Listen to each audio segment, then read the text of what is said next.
How to make Telegram account without phone number.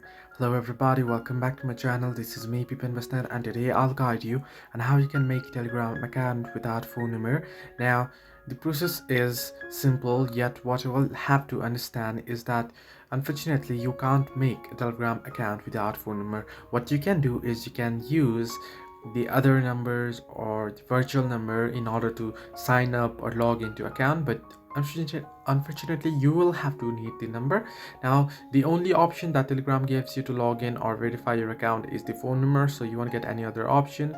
Now what you can do is, in case you don't have the number, you don't own the number, or you don't want to use your personal number, what you want to do is you want to head into your browser on your device, any browser, and you want to search in for virtual free number or such. You can use virtual number for OTP. You can search it and you can see you'll get lots of sites here where you can tap on it and you can use the virtual number there and to get the SMS and log in to or create the account. So this way you can make the Telegram account without phone number. Hope this helped you. Do like and subscribe, and do not forget to leave a comment down below if you have any further issues.